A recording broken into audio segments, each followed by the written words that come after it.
प्रिय श्रोताओं, ज्येष्ठ के महीने में पड़ने वाले मंगलवार का हमारे सनातन धर्म में विशेष महत्व है। इन्हें बड़ा मंगल या बुढ़वा मंगल भी कहा जाता है, जो खासतौर पर भगवान हनुमान जी की भक्ति के लिए समर्पित माने जाते हैं। और साल 2026 तो हनुमान जी के भक्तों के लिए विशेष खुशियों लेकर आया है, क्योंकि ज्योतिषीय गणनाओं के अनुसार इस वर्ष अत्यंत दुर्लभ धार्मिक संयोग बन रहा है, जो कि पूरे 19 साल बाद देखने को मिलेगा।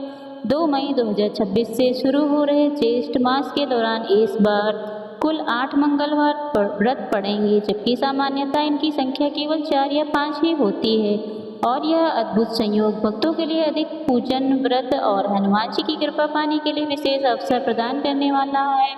आज आमतौर पर ज्येष्ठ का महीना 30 दिनों का होता है, जिसमें 4 या 5 मंगलवार पड़ते हैं, लेकिन साल 2026 में अधिक मास, जिसे पुरुषोत्तम मास या मंगलवार मल मास भी कहा जाता है, इसके कारण ज्येष्ठ मास की अवधि बढ़ गई है। खगोलीय और धार्मिक गणना बताती है कि 19 वर्षों के लंबे अंतराल के बाद ज्येष्ठ के महीने में इस बार 8 मंगलवार का यह अद्भुत योग बन रहा है, जिससे भक्तों को बजरंगबली हनुमान जी की सेवा और पुण्य कमाने का 2 गुना अवसर मिलेगा। आइए जान लेते हैं कि यह पावन मंगलवार किस किस दिन पड़ रहा है।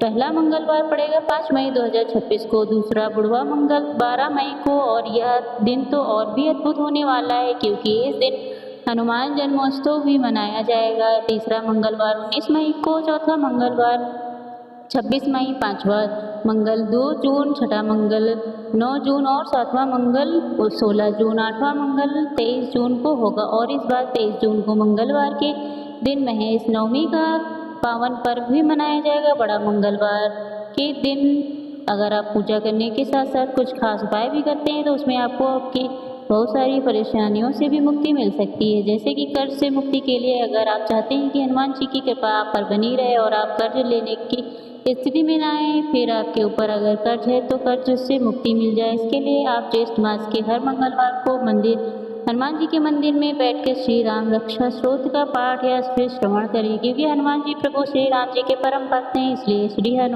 राम जी के जाप से वे बहुत जल्दी प्रसन्न होकर आर्थिक समस्याएं दूर करते हैं। अगर आप अपने करियर में सफलता चाहते हैं तो बहुत मेहनत के बाद भी परिणाम नहीं मिल रहा है, तो हनुमान जी के चरणों में मीठा पान अर्पित करना बहुत शुभ माना जाता है। शास्त्रों के अनुसार पान चढ़ाना कार्य सिद्धि और सफलता का प्रतीक होता है। इस उपाय को करने से करियर में आ रही बाधाएं दूर हो सकती हैं। और कुछ है वस्तुएं जिनका दान भी इस दिन के महत्व को और अधिक चमत्कारी बनाता है। धार्मिक मान्यताओं के अनुसार ज्येष्ठ मास में जलदान हनुमान जी की पूजा का फल अनंत गुना बढ़ा दे जाता है, क्योंकि हनुमान जी को संकट मोचन हो। इसलिए इस महीने में आप जलदान, जैसे आप शरबत का दान कर सकते हैं या फिर प्याऊ लगवा सकते हैं। पीने के लिए पानी की व्यवस्था जानवरों के लिए कर सकते हैं। राहगीरों के लिए आप जलपान की व्यवस्था कर सकते हैं। अपनी सामर्थ्य के अनुसार इस मौसम में काम आने वाली वस्तुओं जैसे जूते, चप्पल, छतरी आदि का दान भी कर सकते हैं। अच्छे स्वास्थ्य के लिए आप हनुमान जी को इस दिन चमेली के पुष्पों की माला अर्पित कर सकते हैं। इस दिन लाल रंग के वस्त्र धारण करके पूजा करना भी विशेष फलदायी माना जाता है। जो लोग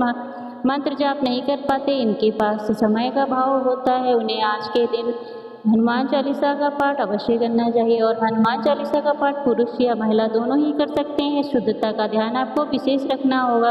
कुछ लोग कहते हैं कि महिलाओं को हनुमान चालीसा का पाठ नहीं करना चाहिए, यह सही नहीं है। हनुमान जी की पूजा करने का अधिकार सबको है, लेकिन महिलाओं को खास तौर पर शुद्धता का ध्यान इस दौरान करना चाहिए। अगर आप अपने जीवन में बहुत किसी विषम परिस्थितियों में फंसे हुए हैं या आपको किसी संकट का आभास हो रहा है, तो मंगलवार के दिन सच्चे मन से बजरंगबली का पाठ करने से भी आपको इस प्रकार की बाधाओं से मुक्ति मिल सकती है। संकट मोचन हनुमान नाशक का पाठ करने से बजरंगबली हनुमान अपने भक्तों के सभी संकट को दूर करते हैं, सभी रोगों से मुक्ति प्रदान करते हैं। और सुंदरकांड का भी पाठ इस दिन करना बहुत शुभ माना जाता है। सुंदरकांड का पाठ करने से ज्ञान, बुद्धि, बल, विवेक, आत्मविश्वास, सफलता, पराक्रम आदि का आशीर्वाद प्राप्त होता है। साथ ही हनुमान जी को इस दिन पर चोला चढ़ाने से भी जीवन की सभी बाधाओं से मुक्ति मिलती है। भूत प्रेत बाधा या किसी नकारात्मक शक्ति का असर नहीं होता।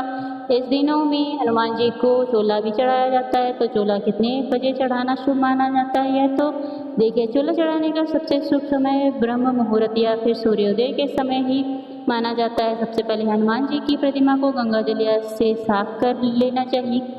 प्रतिमा को अच्छे से साफ कपड़े से पोंछ लीजिए। अब सिंदूर और चमेली के तेल को मिलाकर गाढ़ा लेप लगाकर तैयार करें। मिश्रण को सबसे पहले हनुमान जी के बाएं पैर पर लगाएं, फिर धीरे धीरे पूरे शरीर पर नीचे से ऊपर की ओर चोला चढ़ाएं। चोला चढ़ाने के बाद हनुमान जी को जनेऊ धारण कराएं। इसके बाद चांदी का वर्क और साफ वस्त्र अर्पित करें। अगर संभव हो तो 11 या 21 पीपल के पत्तों पर सिंदूर से श्री राम लिखकर भगवान बजरंगबली हनुमान जी के चरणों में अर्पित करें।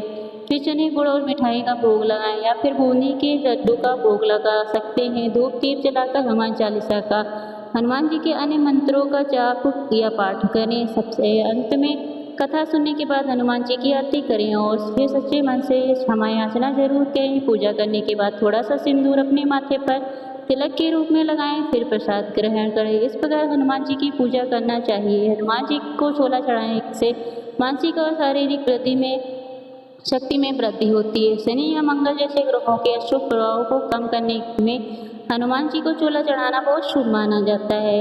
आपको यह जानकारी कैसी लगी कमेंट बॉक्स में ज़रूर बताइएगा। धन्यवाद।